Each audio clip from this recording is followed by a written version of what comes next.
Some people say that money makes the world go round. I mean, no, idiots, it's the conservation of angular momentum perpetuated by inertia, but yes, whatever, you'd imagine being rich is still pretty good. Coincidentally, WWE have lots and lots and lots of money, and given that they don't seem to spend it on pyro or set design or an overly competent writing team, they're liable to throw a lot of it at their performers. Thus, the stories that surround the money in WWE are the stuff of legend. From basic salaries that defy belief to the one-off figures that Vince has thrown at certain people just to get them to appear, I will warn you in advance, this list will make you feel as poor as Phil Chambers looks. My name is Adam Cleary and these are 10 superstars Vince broke the WWE bank for.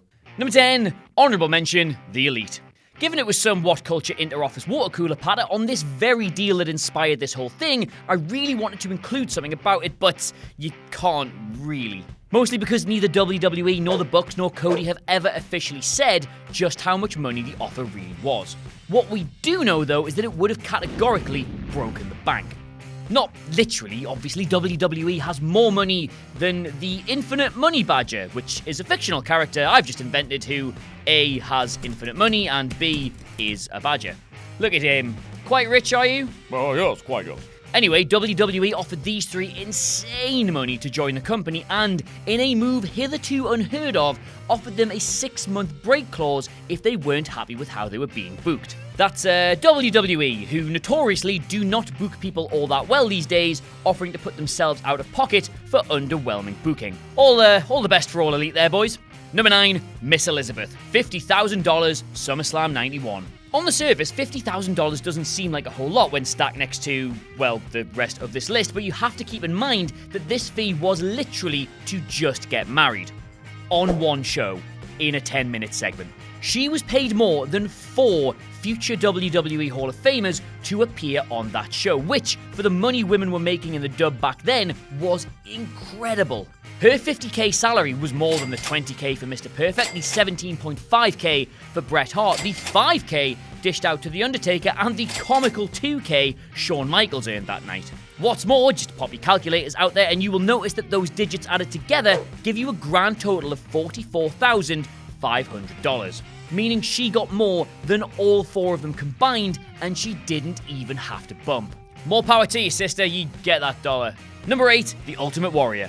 $550,000 for WrestleMania 7. The Ultimate Warrior was one of Vince McMahon's top stars in 1991, but he was still second fiddle to Hulk Hogan. So on July 10th of that year, he sent Vince McMahon a letter demanding $550,000 for Mania 7 and a guarantee that no wrestler would ever be paid more than him. He also wanted guaranteed dates, travel, accommodation, and better percentages of his merchandise sales. If he didn't get it, he threatened to stay at home. At the time, these were huge demands. The WWF couldn't really justify offering him that money because, well, Warrior had proved that he simply wasn't Hulk Hogan. However, Vince did have a show to put on and he had already advertised Warrior for SummerSlam. With that in mind, there wasn't really anything else he could do, so he gave into the demands to ensure the show went ahead. Then, as soon as SummerSlam was out of the way, he suspended Warrior for the stunt. Number 7, Ronda Rousey, $1.2 million a year. Yeah, admittedly, this actual salary isn't all that wild in the context of WWE. In fact, it's a sum the Infinite Money Badger wouldn't even wipe his arse with. Brr, how very vulgar. But in the context of women in the company, it was unheard of. To help explain this, an average salary for a woman in the company tends to be around the low 6 figures. Nia's on about $100K a year, Bayley's on $200, Asuka's on $250, and the previous top earner, Charlotte, is on $500,000. To bring in Ronda, Vince was prepared to more than double that. To put her on more money than Naomi, Lana, Natalya, Carmella, and the Bella Twins combined. Comparing the respective salaries of men and women in the company still makes for depressing reading. I mean, when they were published last year, Epico and Victor were making more bank than Becky Lynch, for fuck's sake. However, now that Ronda's shattered something of a glass ceiling there, they'll hopefully be brought more in line with what they actually deserve in future. Number 6, Jeff Jarrett. $500,000 to put CHYNA over. No Mercy 1999. This one is a bit sketchy, admittedly, but that's only because there have been so many voices chiming in on it. In her book, CHYNA said that Jeff Jarrett was paid an extra $300,000 to put her over at No Mercy 99 in that, the Good Housekeeping match, you remember it. However, that is not how the Wrestling Observer reported it. According to Dave Meltzer, the real figure was between $100,000 and $200,000 and was, and please excuse my Meltzer impression, Probably, like a higher number, like significantly so than he would have eventually received under normal circumstances. The internet, and by that I mean literally you, has said that it's actually closer to $500,000, making it insane mid-card money for the time. That's more than most of the roster earns per year now. Anyway, side story to this, it apparently still hadn't been fully paid when Jarrett was departing for WCW, and basically had to hold Vince to ransom to get it. It's good fun, this business. Number 5, Mike Tyson. $3.5 million, WrestleMania 14. Don't mind sticking my neck out on this one. Mike Tyson was hot shit in 1998. Coming off the back of his ear-biting frenzy against Evander Holyfield, and my god, I still can't believe that's a thing that happened, the baddest man on the planet was exactly what Vince McMahon and the WWF needed to launch their newfound Attitude Era. Mere months after reneging on a deal with Bret Hart, Montreal, screwjob, you've probably heard of it, Vince agreed to throw cash at Tyson. Knowing that this would drive serious media attention, he planned to tease a collision with Steve Austin and tie Tyson into the upcoming hype for WrestleMania 14. Reportedly, this cost the company upwards of $3.5 million.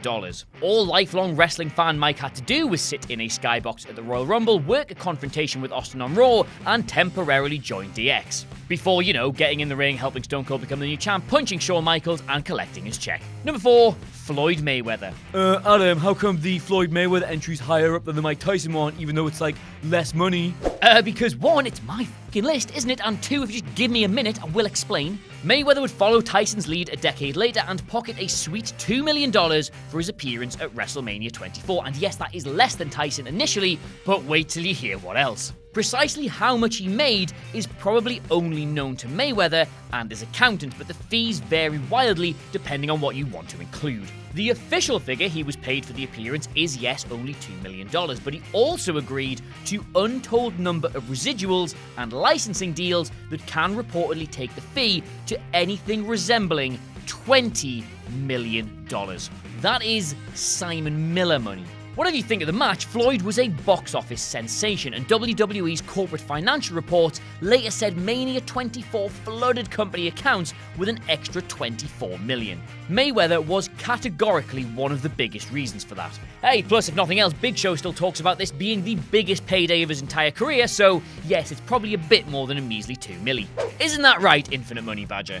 Well, almost certainly, yeah. Number 3, The Undertaker. $2 million per year for one match. When WWE's salary details dropped last year, its financial midcard wasn't really full of surprises. Brock, Cena, and Reigns were way out in front, yes, but then in the $2 to $3 million a year bracket were Rollins, Miz, Ambrose, Owens, and The Undertaker. Now, those first 4 men make in a year, and bear in mind that that is a year where they do every single episode of television, then 3 to 4 nights of house shows every single week, what The Undertaker makes for doing 1, sometimes 2 matches. The same as he makes for doing an 8-minute entrance, a flurry of punches, and looking like this. Yes, of course he does. He's the fucking Undertaker, you idiot. The man is a legend of the industry, and no matter how much he slows down, is still a massive, massive draw on the events they book him on. Still though, that's about $1 million per tombstone. That seems a bit excessive to me. Shut up, you. Number 2, Scott Hall and Kevin Nash. $1.4 million a year each for 6 years. Alright, so this one wasn't Vince McMahon, but I do really want to include it because A, it's hilarious, and B, it's still my list, isn't it? Anyway, Scott Hall and Kevin Nash were famously made offers they couldn't refuse by WCW. I don't mean Ted Turner cut off a horse's head and stuffed it in their duffel bags or anything, it was just loads and loads of money. But it wasn't just the 7-figure sums and extra days off that made life too sweet, get it, for the soon-to-be-named outsiders. Big Sexy has since revealed favoured nations clauses that they'd had inserted that ensured pay increases in line with any other performer getting a raise. Sting gets a bonus, Nash and Hall are bumped up. Lex Luger renegotiates, the Wolfpack are back in the hunt. The pair of them had made just shy of $1.4 million minimum each by the time the company went out of business, and yes, you're right, those two things might be connected.